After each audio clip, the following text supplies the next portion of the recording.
तो बड़ी खबर दिल्ली से है। शराब घोटाले को लेकर बड़ी खबर यह है कि मनीष सिसोदिया के ऑफिस से सीबीआई की टीम कंप्यूटर लेकर गई है। जांच के तहत दस्तावेजों की तलाश की है, ये सीबीआई की तरफ से कहा गया है। सीबीआई ने यह भी कहा कि यह कोई रेड या कोई छापेमारी नहीं थी।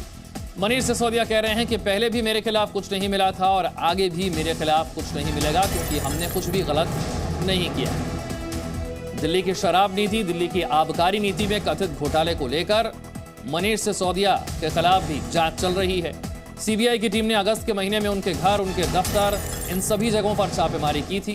कल जब मनीष सिसोदिया के ठिकाने पर सीबीआई की टीम पहुंची तो उन्होंने खुद ही ट्वीट करके इस बारे में जानकारी दी और कहा कि सीबीआई की टीम मेरे दफ्तर पहुंची है, उनका स्वागत है। मनीष सिसोदिया ने अपने ट्वीट में लिखा कि इससे पहले मेरे घर पर, मेरे दफ्तर पर रेड की गई थी, मेरे बैंक लॉकर तलाशे गए थे, मेरे गांव जाकर भी छानबीन की गई थी, लेकिन फिर भी सीबीआई की टीम को मेरे खिलाफ कुछ नहीं मिला। और क्या आप सिलाई सीखने के लिए हजारों रुपए खर्च करने के लिए चिंतित हैं? फ्रीडम ऐप को डाउनलोड करें, 40 घंटों का टेलरिंग कोर्स देखिए और खुद का टेलरिंग बिजनेस शुरू करें। आगे भी कुछ नहीं मिलेगा, क्योंकि हमने कुछ भी गलत नहीं किया है।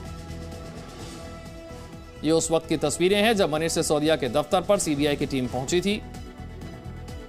कल शाम सीबीआई की टीम मनीष सिसोदिया के दफ्तर पहुंची। दिल्ली के उप मुख्यमंत्री हैं मनीष सिसोदिया। जानकारी यह है कि जो सीबीआई टीम पहुंची थी वो मनीष सिसोदिया का कंप्यूटर अपने साथ लेकर गई है। सीबीआई ने कहा कि यह नोटिस देकर की गई कार्रवाई है, कोई छापेमारी या कोई रेड नहीं है। यह एक रूटीन जांच का हिस्सा है। जब जांच की प्रक्रिया आगे बढ़ती है तो यह जरूरी होता है। मनीष सिसोदिया ने कहा कि अब तक की जो जांच हुई है उसमें मेरे खिलाफ कुछ भी नहीं मिला है और आगे भी जांच में कुछ नहीं मिलेगा।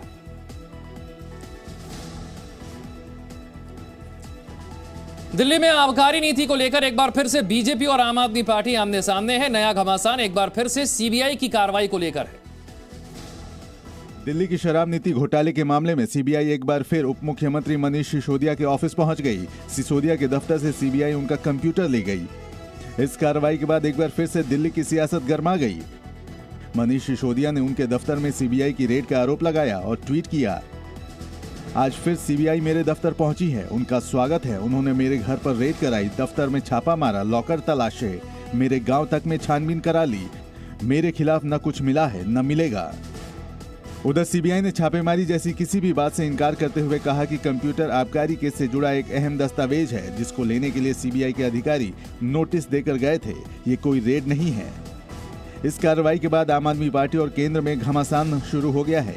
एएपी ने ट्वीट किया, फिर एक बार मोदी जी की सीबीआई मनीष सिसोदिया जी के दफ्तर पहुंची, लेकिन उन्होंने अब तक ये नहीं बताया कि पिछली रेड में क्या मिला था। बता दें कि सीबीआई ने एक एफआईआर दर्ज की है जो नवंबर 2021 में शुरू की गई दिल्ली आबकारी नीति की जांच कर रही है। प्रमोद और जानकारी के साथ मेरे साथ है। प्रमोद, सीबीआई ने तो पहले स्पष्ट कर दिया कि यह कोई छापेमारी या कोई रेड नहीं है, यह तो एक रूटीन प्रक्रिया है। जब जांच आगे बढ़ती है तो सीबीआई की टीम को कई बार जाना पड़ता है, लेकिन टीम क्या अपने साथ कंप्यूटर लेकर गई है? और इस जांच में अब तक सीबीआई को सफलता मिली क्या है? कहां तक पहुंची है जांच? देखिए, आबकारी नीति घोटाले की जांच कर रही सीबीआई के मुख्य आरोपी मनीष सिसोदिया है और कल सचिवालय सीबीआई की एक टीम गई थी। 91 सीआरपीसी का एक नोटिस सर्व किया गया था और मनीष सिसोदिया के ऑफिस का एक कंप्यूटर उसे सीज करके सीबीआई अपने साथ ले गई है, क्योंकि सीबीआई को अभी तक की जांच में ये पता चला है कि एक्साइज पॉलिसी बनाते हुए जो चीज़ें ओरिजिनेट हुई हैं वो उस कंप्यूटर से हुई हैं। तो कंप्यूटर को अपने साथ ले जाना, उसकी सीएफएसएल जांच कराना और उसकी एक रिपोर्ट जो है वो तैयार करना सीबीआई के लिए ज़रूरी था। और क्योंकि ऑनगोइंग इन्वेस्टिगेशन है और ऑनगोइंग इन्वेस्टिगेशन में कई बार जांच एजेंसी के अधिकारी जो है वो जो आरोपी होता है उसके प्रेमिसेस जाते हैं। अगर कोई डॉक्यूमेंट चाहिए होते हैं तो नोटिस सर्व किया जाता है, वो डॉक्यूमेंट्स मांगे जाते हैं।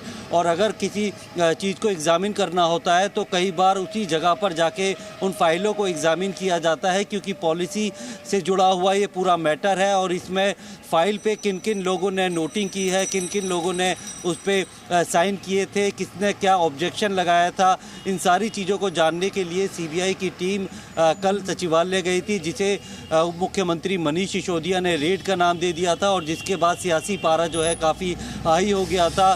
बीजेपी और आम आदमी पार्टी की तरफ से लगातार बयान आ रहे थे, वही सीबीआई ने साफ कर दिया था ये कोई रेड नहीं है, ये ऑनगोइंग इन्वेस्टिगेशन है और इसी के लिए सीबीआई के अधिकारी सचिवालय गए हैं। बाकायदा 91 सीआरपीसी का एक नोटिस सर्व किया गया है, कुछ डॉक्यूमेंट्स हैं उनकी जानकारी मांगी है, उन्हें मुहैया कराने के लिए जो है नोटिस सर्व किया गया है, क्योंकि अभी इन्वेस्टिगेशन चल रही है। अभी विजय नायर के खिलाफ ही सीबीआई ने चार्जशीट फाइल की थी और भी काफ़ी सारे आरोपी हैं जिनके खिलाफ आने वाले वक्त में चार्जशीट सीबीआई फाइल करेगी।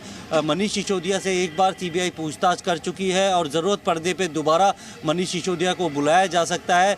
और वहीं जब तक चार्जशीट फाइल नहीं होती तब तक सीबीआई ये साफ नहीं कर रही कि उन्हें क्या मिला है। सीबीआई का साफ कहना है कि जो भी सबूत मिलेगा या जो भी किसी भी आरोपी के खिलाफ मिलेंगे उसके बारे में चार्जशीट में जिक्र किया जाएगा और वो कोर्ट को बताया जाएगा, ना कि किसी आरोपी को या फिर मीडिया को इस बाबत जानकारी दी जाएगी कि किसके खिलाफ क्या सबूत मिला। क्योंकि इंडिपेंडेंट एजेंसी है सीबीआई और जो अकाउंटेबिलिटी सीबीआई की है वो कोर्ट की तरफ है और कोर्ट में ही जब चार्जशीट फाइल होगी तब पता चलेगा कि किस तरीके के जो आरोप है वो जो मनीष सिसोदिया पे लगे थे उनके को लेकर जो है क्या सबूत सीबीआई को मिले हैं। तो सीबीआई की इन्वेस्टिगेशन अभी चल रही है और सीबीआई ने साफ कर दिया है कि अगस्त के महीने में रेड की गई थी जब मनीष सिसोदिया के घर, उनके दफ्तर और अगले दिन उनके लॉकर्स को खंगाला गया था, लेकिन उसके बाद से कोई रेड सीबीआई की तरफ से नहीं की गई है। ये ऑनगोइंग इन्वेस्टिगेशन है और इसके लिए जब भी आरोपी के ऑफिस या दफ्तर जाया जाता है तो